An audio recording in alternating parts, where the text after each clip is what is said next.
Hey, it's Paul Dana. It's GreatDad.com, and I'm here doing my weekly series, my new weekly series on how to build resilience in your family for yourself and hopefully to impart that with your kids. And I'm talking to a lot of experts who are resilient people and who have gotten to that space somehow in their lives. And I've got Sherman Perryman with me today. Welcome, Sherman. Hey, thank you for having me. Yeah, well, Sherman, you've got this site called the MiltonGrind.com. So first of all, I want to understand where that came from. Are you just like a natural grinder, or did you have to figure that out? No, I grew up in the family of entrepreneurs and I was born in the 80s in LA. My parents had five kids before the age of 30, so they Wow. had to figure out ways to survive, especially with five kids and having to feed five kids. So they created a cookie business, and with that cookie business, they had to sell cookies at church. Hmm. So say after church, I had to sell cookies myself, and we were in a competition where it was like whoever sold the most cookies will get to eat, at this popular restaurant. So Whoa. so yeah, it kind of like that kind of brooded the entrepreneurship spirit in me. It was like, wow, I could do this, I can make money, you know what I mean? And I could end up having a reward for doing this. And from there, I've always wanted things, back in the 90s growing up, a lot of things were materialistic, Mhm. so I was just like, man, I want Jordans, I want nice clothes, Tommy Yeah. Hilfiger, this, that, and the third. And I was like, okay, my parents can't afford it, so what can I do? And that's when I started selling candy to my classmates in middle school. So that was another way I started making money. And from then, it just became an adrenaline rush. Like, I love the fact that I could go out there and make money on my own. And it's like, it all depended on how hard I wanted to work. Yeah, I love that story. I've heard that story from a lot of kids who start that entrepreneurial spirit just from school, like buying a bag full of Snickers bars and then reselling them and making like 100% plus profit. There's so many ways for little kids to make money, like selling bottles of water on a hot day in front of like the 4th of July. It's Yeah. easy, when your expectations are not $10,000, it's easier to figure that Right. out. Right. I mean, So it was yeah, some go very ahead. good money though. No, I said it was some very good. Yeah, I'm I mean, I'm sure. thinking about it back then. I was like, man, I was able to afford quite a bit, like profiting $20 a day as a kid is Yeah. pretty good. And I'm sure it built confidence. Oh yeah, Yeah. definitely. Yeah. Definitely. I And mean, how I to was the run a type of P&L. person that'll go up to a crowd of people and be like, hey, do you guys want to buy some candy? I have this. So I was kind of like my slogan. People would be like, hey man, you want to buy some candy, and trying to imitate me and stuff like that. But that's what I did. I was like, man, I have it. I used to wear a windbreaker, and I would put all of my candy inside of the windbreaker. And the motivation to get this out, was to sell it. You know what I'm Before it saying? melted. Right, yeah, before it melted. Then I used to go to high school with a duffel bag full of candies, chips, frozen drinks, all of that, Capri Suns. And I was like, this bag is heavy, but if you don't want to carry it anymore, you need to sell some of these Mm. snacks. So it Yeah. makes me wonder whether, since you had four brothers and sisters, were they all equally motivated? Are they equally entrepreneurial based on that experience, or did some Um, reject it? I would say my youngest brother, he definitely had that knack too. My other one, not so much, but I feel like it really just, depending on the person. My youngest one did for sure, but he was like looking up to me, even though we're all a year apart. So, Yeah. born in 86, 87, 88. But the youngest one was looking at me and was like, wow, he's making all this money. I'm gonna do the same thing. And, that's where it happened for him. And he's now a barbershop owner in the Hmm. city of Carson. So he owns one of the biggest barbershops in the city. So, it's still going for him. Yeah. Never left. Yeah. Yeah. Well, hats off to small business owners. It is that's a hard life, and a lot of the circumstances right now don't make it easy with all the extra admin and taxes and licenses, and it just seems like it goes on and on. Yeah, it's like So you in you got the MiltonGrind.com. You said your father was actually a vet, so he kind of instilled kind of some of that discipline in you, right? oh yeah, for sure. I didn't have the typical childhood. I didn't wake up and watch Saturday morning cartoons. There was no such thing as, we didn't even eat breakfast until like 1 or 3 o'clock. It was like, get up, get in the yard, get this work done. Wow. And that's all we really knew. I mean, honestly, I hated it. I mean, I wouldn't even want to go back and do the same thing, but it kind of instilled some type of discipline in all of us. But even though to me it was kind of like cruel and unfair to do a young kid like that, because I'm looking at kids my age and being, I mean, like, well, that were my age back then. And I was just like, damn, this kid is small, like a little 11-year-old. You don't want to, give it some cereal, give the kid some cereal or Yeah, feed them something. first. But yeah, but it was just different. Like now that I'm older, a lot of people ask me like, oh, do you remember this cartoon or this, that? And Oh, I'm like, man, I don't remember anything. oh. We didn't have video games, barely watch TV. It was all about work.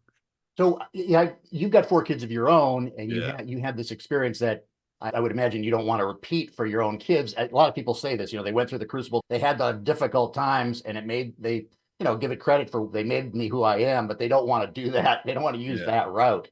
So what do you do to build that up in your kids? It's different. We just do like a regimen, like make Mhm. sure that they're very disciplined.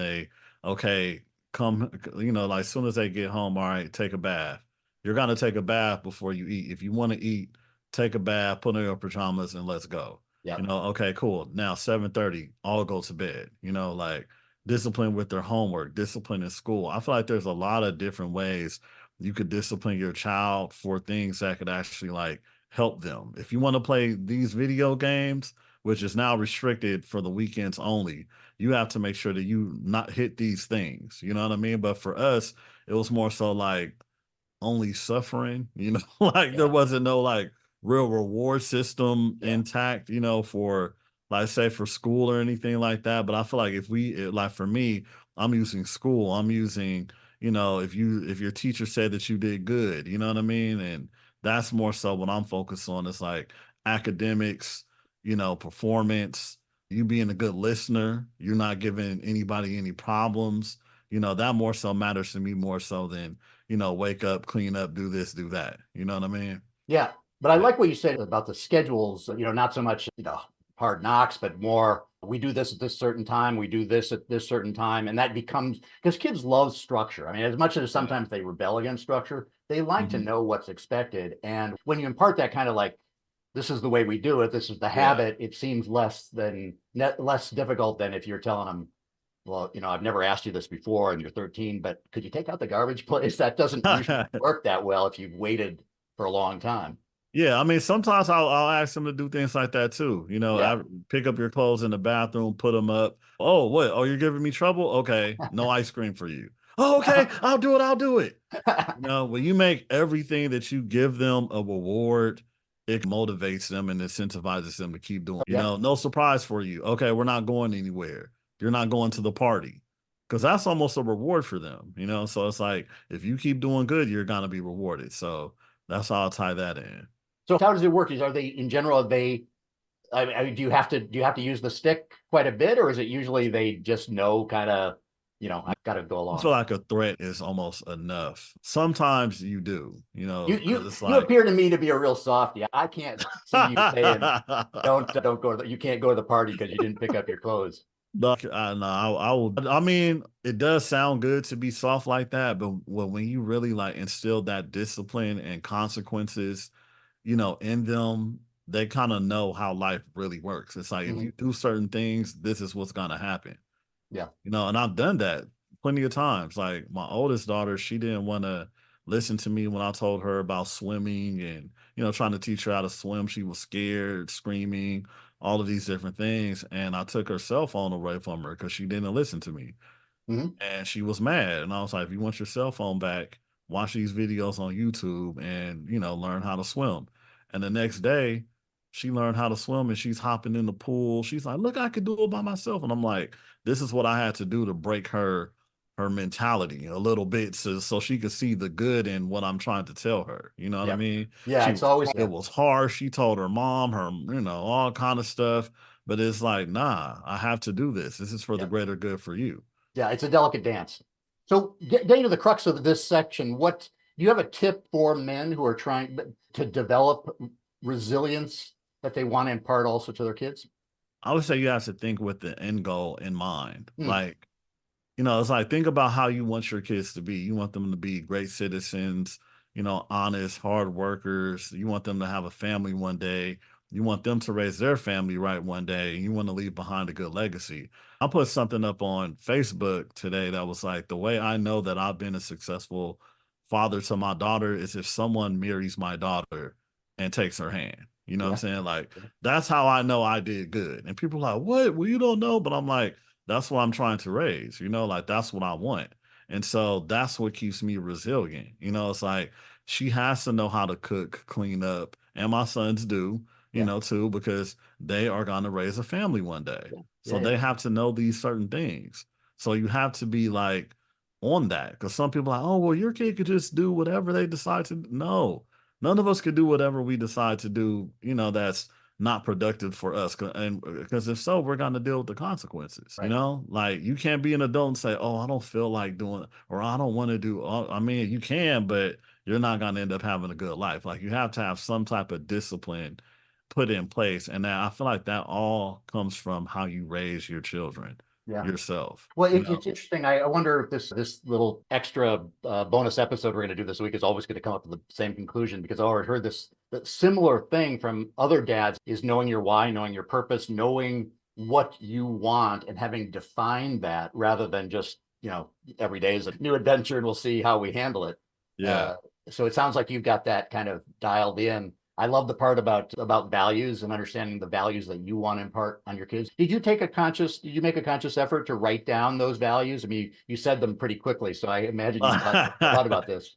Nah, I just have it in the back of my mind, Yeah. like, because I'm an everyday parent, so I have to always keep these things at the forefront. That's one of the biggest jobs that I have, is just being a father. Yeah.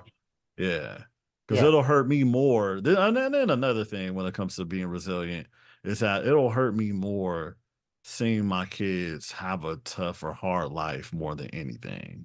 Yeah. Like, so I think about that. Like, I want them to be successful, because I know if they're unsuccessful, I'm gonna hurt, So I'm like, man, Yeah. what did I, you don't want to be the parent to say, oh man, what did I do? How did I go wrong? Or have any regrets. You want to be the parent to say, my child did this, my child does that, my child graduated from this school, they have a family, they're doing well, Yeah. and if you put forth your best effort and you consciously put forth that best effort, that should happen. But then if you do and they decide to do whatever, then hey, that's on them. You really can't decide what other people are gonna do. But I do know is if you train people in the right way, more than likely they're gonna go that way. Yeah. Well, Sherman, it's been a pleasure talking to you about this. I want to make sure that we talk a little bit about the fact that you have the website, Milton. Is it the Milton Grind or MiltonGrind.com? Militantgrind.com. And you do coaching on there as well as fitness training. So Yeah. folks can find out where your programs are. Are those all located in the greater Los Angeles area, or you do Oh no, I do nationwide? virtually, nationwide. So I Yeah. also have an app where people could access their workouts and things like that, and we could talk one-on-one and things of that sort. So Yeah, they can contact you there. right. Great.